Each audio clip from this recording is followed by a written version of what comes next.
The other day, I was at a grocery store or food store and doing a little bit of shopping, and I was standing in this shopping aisle, and I heard a voice to my left, but behind me, she said in German, she said, "Sie sind größer als ich."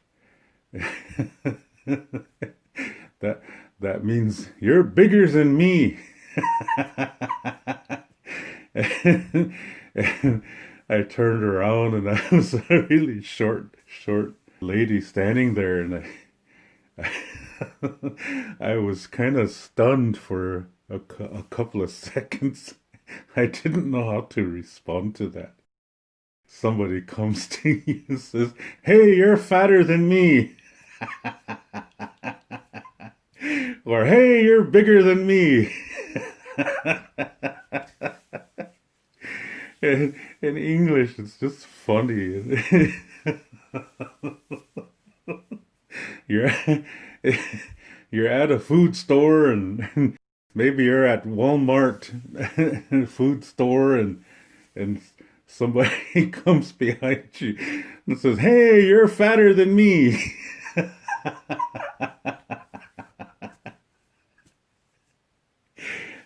That's just hilarious. And so, of course, if you're really ultra sensitive, you'll probably think, "Oh, what an insult. How dare you?" Excuse me.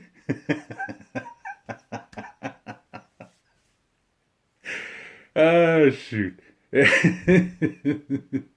The sentence, "Sie sind größer als ich," technically in English, it means you are bigger than me, or gross means big in English, but in German, it also means tall. Yeah, "you're taller than me" is what she really said. But since German is not my first language, and I, when I went to Volkshochschule, which is a place where you can learn German, it's like a community school. You can learn all kinds of things there, cooking and different languages and so forth. And usually, most people, when they move to Germany, they go to a language school, and these Volkshochschule, they have the lower priced language courses. So I went to one when I first moved to Germany.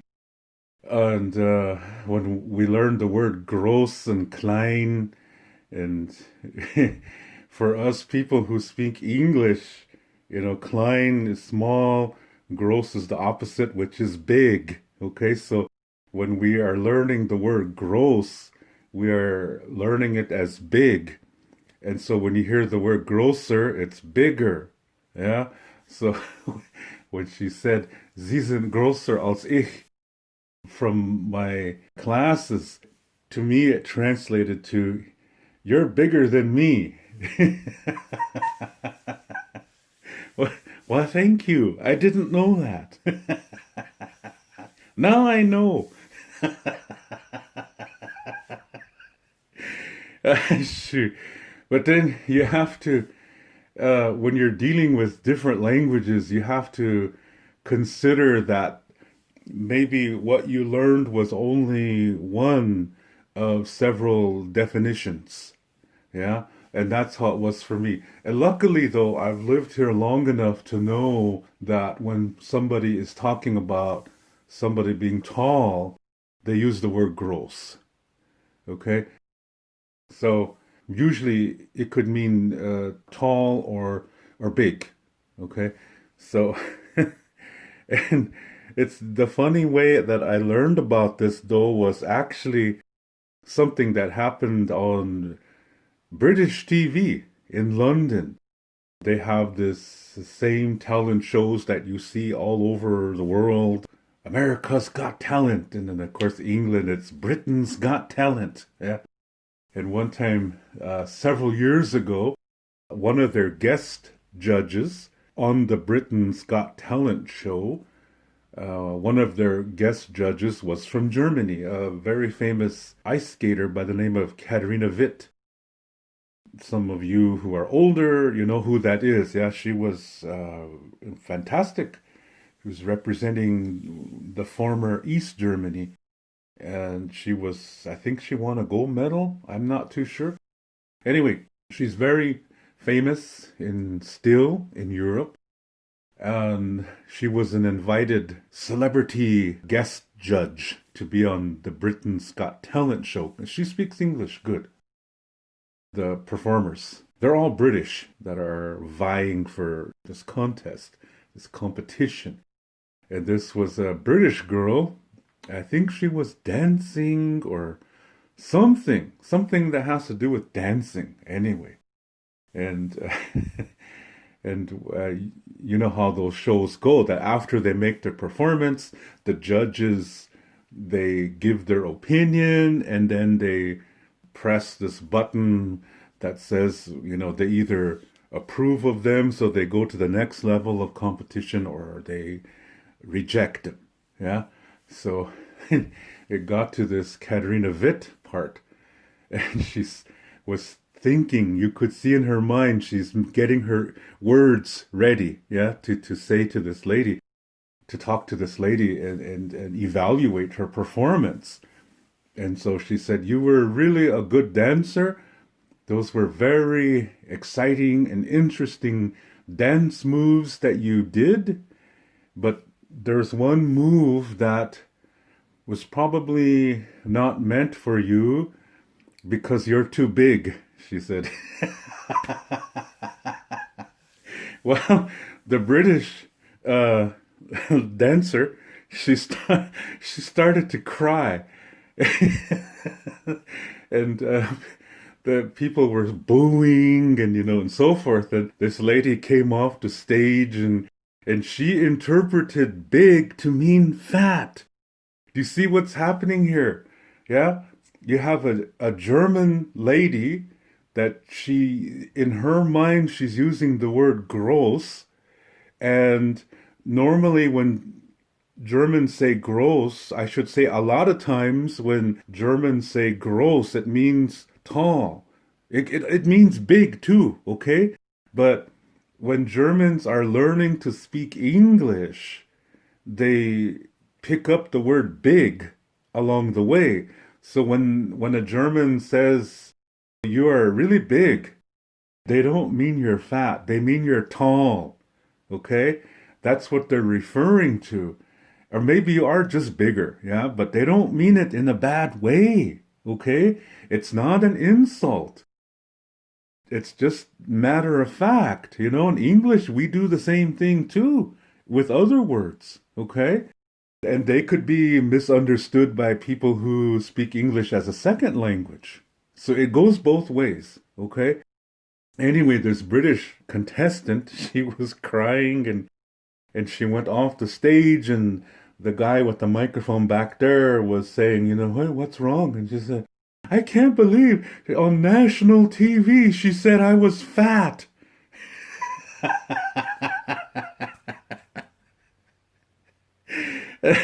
And when I was watching this, I was like, oh, this is too funny.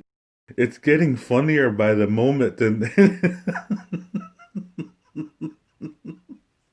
and it's all because people are, you know, they're talking to each other, but they're coming from different languages. They're coming from different cultures, and they're using the word that they have learned to mean something, but they don't realize it could mean something else. Do you see what I mean? It goes both ways. Katarina Witt, she said, yeah, but you're too big for that one dance move. She didn't mean that in a bad way. Yeah? And she used the word big when really she meant tall. Because when you're German and when you say, you know, something is gross, among them, they're talking about how tall something is a lot of times. Of course, like I said, it also means big, but a lot of times it also refers to how tall something is. Yeah? Oh, that guy he's 2 meters gross. Yeah, he's two meters tall. Do you see what I mean? They use it like that a lot. And when they're learning to speak English, the English word they learned is big, and they think this means tall because maybe they don't know the word tall. Do you see what I mean? So they take the English translation and they use that, but maybe they don't understand that translation enough. But this is all they know, okay, concerning the translation. So Katerina Witt, she didn't really insult this lady at all. She was trying to say, you're really a good dancer, but in this one move, yeah, you're kind of tall for it. And maybe that's why it didn't come off so well, because she made a mistake. Yeah, the dancer, she almost fell. Katerina Witt was telling the truth. The reason why was because the lady was just really tall. And for a tall person to make that kind of move, they're probably going to fall. Okay? So that's all she was saying. She did not mean that in a negative way. She did not mean that as an insult or anything. She just was expressing something using the knowledge that she has. And people who speak English, you do the same thing too. Yeah, when you're talking to people who are from different parts of the world and you say something, you mean it in a friendly way, but they might mean it as an insult. In English, people from America, people from England, people from Canada, Australia, anywhere people speak English, you don't realize that sometimes when you are talking to somebody who English is their second language, sometimes you'll say things that they will interpret as an insult too. And you don't realize it. And then they walk away all mad and you're saying, what did I do? All I said was this. But they interpret it as something else. Do you see what I mean? You might both understand English, but even though you still speak the same language, there can still be misunderstandings. And that's because we don't really listen enough. Listening means you really take in what that person is saying, and you have to consider lots of variables. Like, for example, with this Katerina Witt, number one, she's German. German is her first language. Okay? And English, I don't know how many languages she speaks, but I'll just say for this example that English was her second language. And even though she speaks English pretty good, some of the words may not be fully understood by herself. And so when you are talking to somebody, if you're speaking English, that's your first language, and you are talking to somebody who English is their second language, they might say something that they think is okay. But when you hear it, you're like, geez, those Germans, they're really blunt. I've heard that even before I moved to Germany, yeah? Before I even knew any Germans, I heard that statement. This is a stereotype, okay? This is a stereotype, and this is one thing that will really get us into trouble, because when we listen, we have to take a lot of things into consideration, and sometimes we don't. Let's say you go to Spain and you find somebody who speaks English. Let's say you're an American, you're on holiday, or as in America, they say you're on vacation and you're visiting Spain and you want to say, I'm looking for some tacos. I don't even think tacos come from Spain. But because when you go to Mexican restaurants and people are speaking Spanish and you think, okay, these people are Mexican. They are serving tacos and they speak Spanish. So you might think, anywhere I go where they speak Spanish, they must eat tacos. So you go to Spain and you're looking around and going, hey, where's the Taco John's at anyway? You're right off the res, you know. Hey, where's the Taco John's at anyway?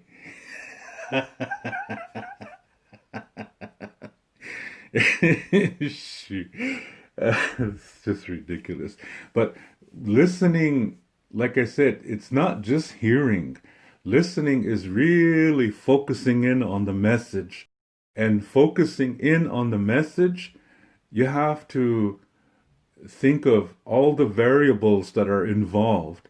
If you're speaking to somebody who speaks English as their first language and your first language is English, you can really understand each other really good if you really, really listen to each other, because English was your first language for both of you. There might be some differences, like, for example, if you're speaking to somebody from England, for example, English is their first language. Of course, it's called English. Yeah.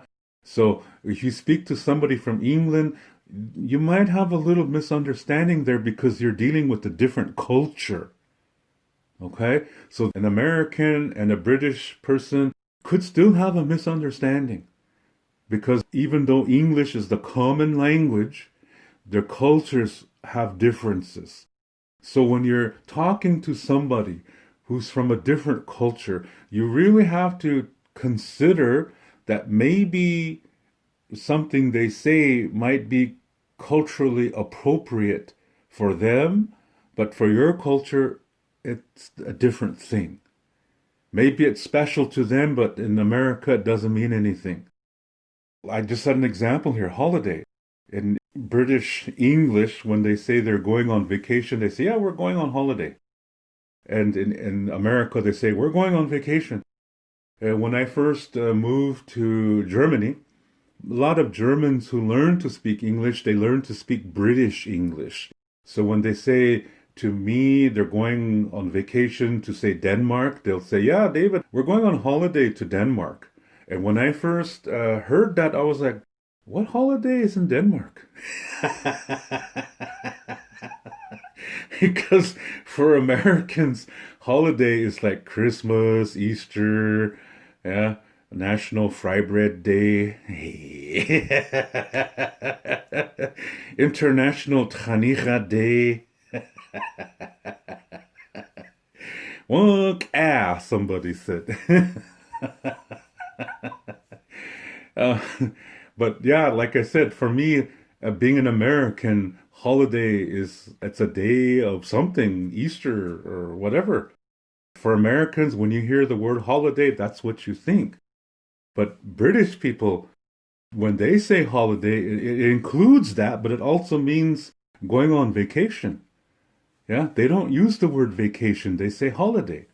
So you see, British person speaks English, I speak English, and yet we had a funny misunderstanding.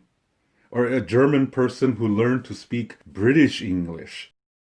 We're talking, and then there's a funny little misunderstanding that happens there because you're dealing with different cultures. So when you're talking to somebody who is not from the same culture as you, speaking a common language it's good, but it's not enough. I mean, it is better than nothing. Like, say, if I walk down the street and if I run into somebody who can speak English, it's good. We can talk. Of course, I can speak a little German too. But there still could be misunderstandings. Do you see what I mean? Even though we might speak the same language, there could still be misunderstandings because of the different cultures. That really is a big factor. So when we are communicating it also includes listening. It's not just the talking. Yeah, it's the listening, the really actively listening. Most of us don't know how to do that. We just hear somebody standing in front of us and we're sitting there knitting a sweater.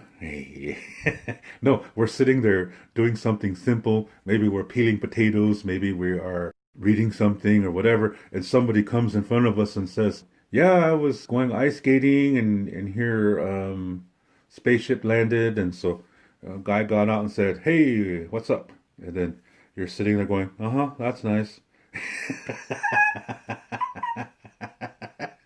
We're hearing them, but we're not really listening. Now, this is a really extreme example, okay? But it still has the same effect that I'm trying to get across here. The point I'm trying to make is that listening means to really sit there and tune in Imagine there's radar dishes in each of your ears, and they turn to the person that's talking to you and really honing in on that person's mouth and looking at the body language and everything like that. So you're really doing a little bit extra effort here in listening to that person and hearing what they're really saying. But it includes other things too that we have to do, that we have to learn also. Okay, maybe that person is going through a difficult time, or maybe that person is really happy, or we have to consider the emotion as well when we are listening to somebody. Okay, we have to really take that into consideration. And then when we're dealing with somebody from a different culture, we have to really look into that too. So, like I said, when I was in this grocery store, this food store, and this lady said in German to me, I'll just say it in English, that she said, "Hey, you're bigger than me."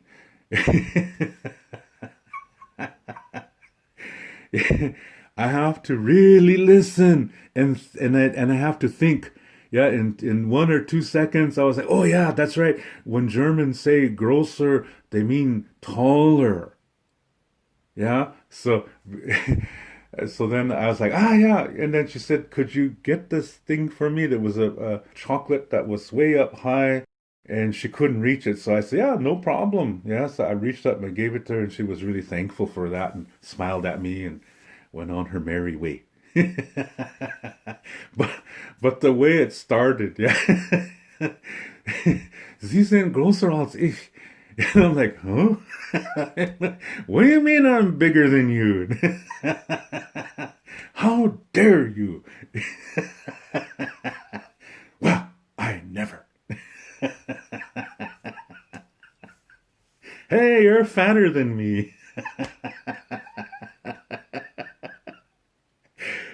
Shoot. But to me, I saw this little scene as really funny. Yeah. Excuse me. I wasn't like that British person who really got upset and started crying and went off stage. How dare she call me fat? I took it as funny because I understood, yeah? I understood that sometimes when Germans say grosser, they mean taller. And I have to look at the situation. We are in a food store. And when I turned to the person who just said this, I noticed, she's a small lady. And when I hear the word grosser, that I'm taller, okay, so that means she's probably going to ask me to reach for something that she can't reach, that's hot on a high shelf. And then she said, "Can you get that for me, the one in the red?" And I said, "Yeah." I understood everything. Yeah, she said all of that in German. And then I said, "Yeah, kein problem." So I got it for her, and danke schön. She said she was really nice about it. It was a really nice interaction, but you had to laugh afterwards. Hey, you're fatter than me. Gee, thanks. Oh, I didn't know that. Oh, heck. So when we communicate, we have to actively listen. We have to tune in to what they are saying. I am in Germany. This was a German person. The language spoken in this country is German. So I have to understand that. And I do. And I want to when I don't understand things. I ask people to explain it to me a little bit better because I want to understand what they're saying.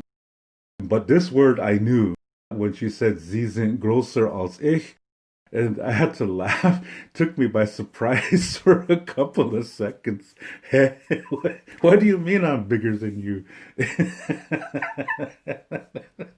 Because she was really short and small, yeah?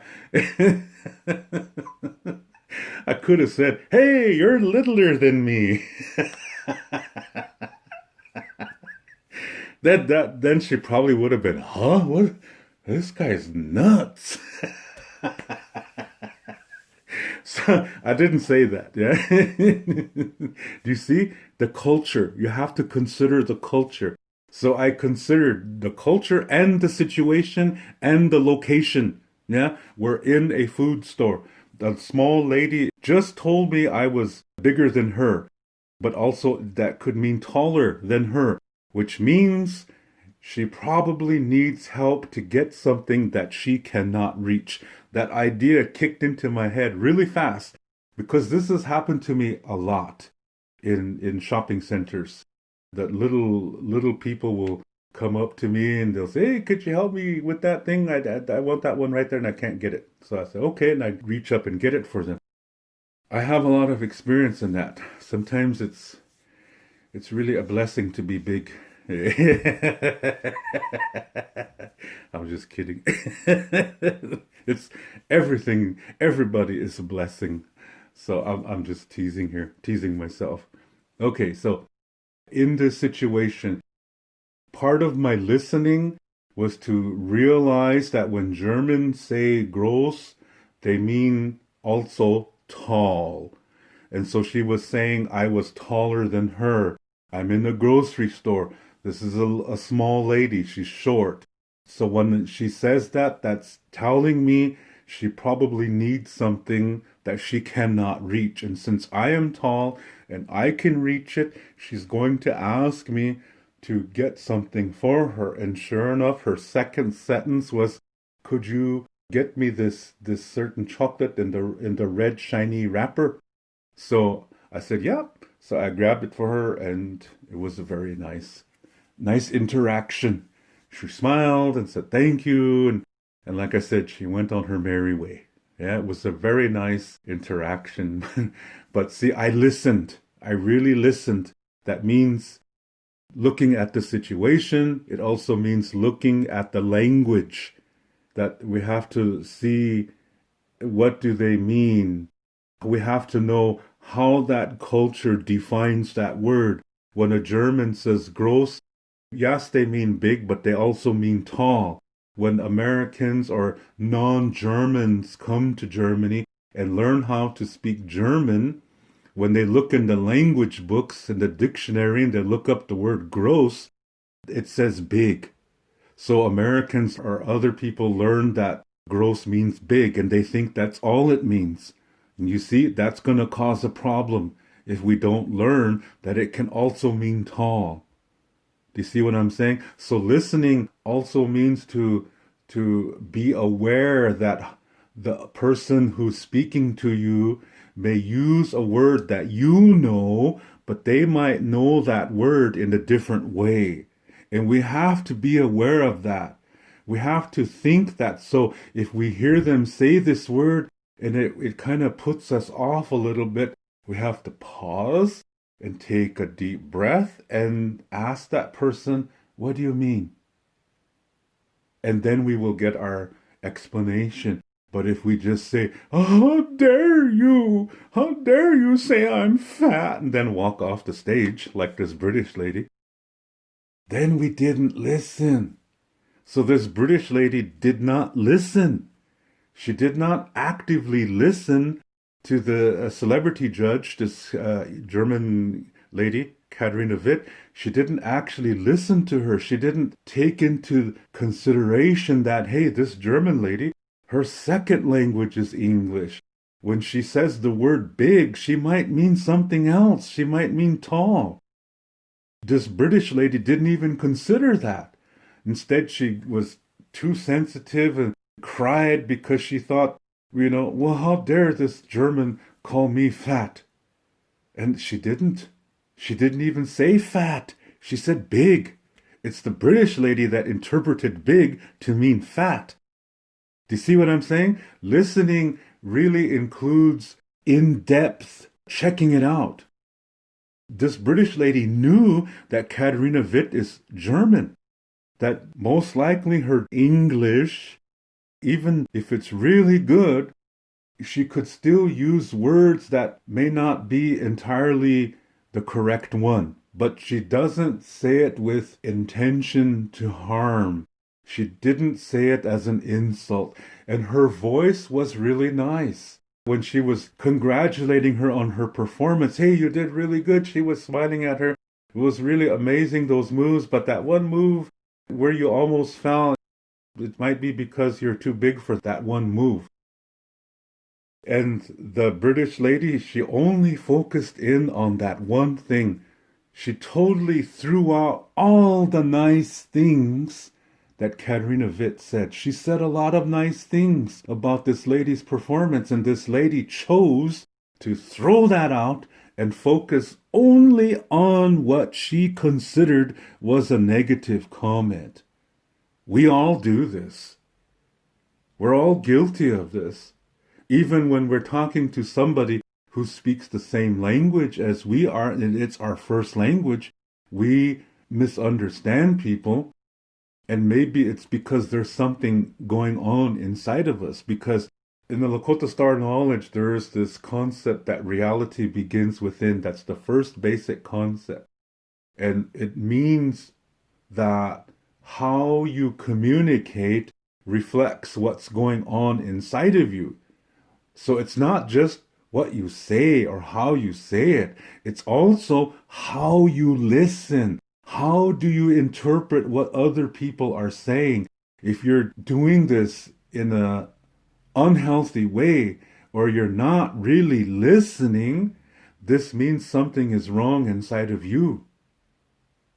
That something is a little bit out of whack. Something is imbalanced in you. If you cannot actively listen to another person, you're going to end up misunderstanding them, and you're going to say that that person insulted you when maybe they didn't. It's you who misunderstood it. You misread the information because there's something happening inside of you that's causing you to not be clear. Because if you're clear, you will consider the fact that even though it sounded like an insult, that maybe it really wasn't. So you ask that person, what do you mean?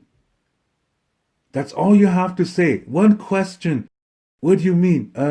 Could you explain that more? That's just one question, one statement. It's all you have to say. Just a few seconds. You just take a few seconds time to ask that question. What do you mean? And then they can explain it more. And then you're like, okay. Whew, for a minute there, I thought you said I was an asshole. But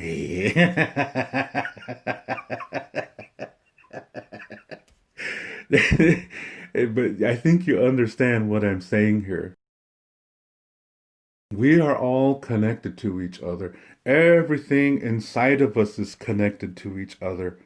We have a universe inside of us. We have a Teoshpaye inside of us, and that's always communicating to each other. Yeah, our heart is going boom, boom, boom, boom, boom, and our stomach is going, feed me tacos, feed me fried bread, hey, oh.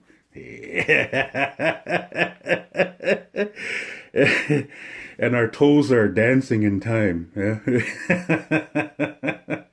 See, it's all communicating to each other.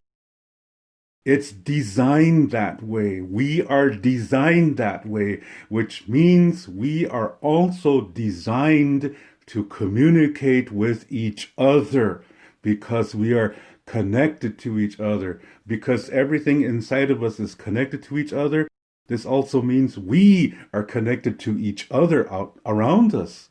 Everything, animals, nature, plants, trees, the sky, the clouds, the water, rocks, everything. We're all connected. So we have to communicate to each other, which means we have to do this in a healthy way. That when we do this in a healthy way, lots of interesting things can result from that. Lots of blessings can result from that. So to do this, we have to be clear. That's why we try to do our best to take care of ourselves. We were designed to communicate. That includes We have to learn how to listen to the other person, to listen to each other, so that we can really, truly love one another. That's the way it is. That's the truth. To read more about Lakota Star Knowledge spirituality, you can read my book called Wichocha Otechike. You can see the book cover on the right side of this screen. This book contains the information to what I talk about on my Lakota spirituality videos. To purchase this book, please click below where it says Show More. Clicking on that link will open up the description below, and there you will see a link called To Purchase My Books. As you will see, it's an eBay link. Click on that eBay link, and there you will see the information to get this book. Lila Pila Mayelo. Thank you very much.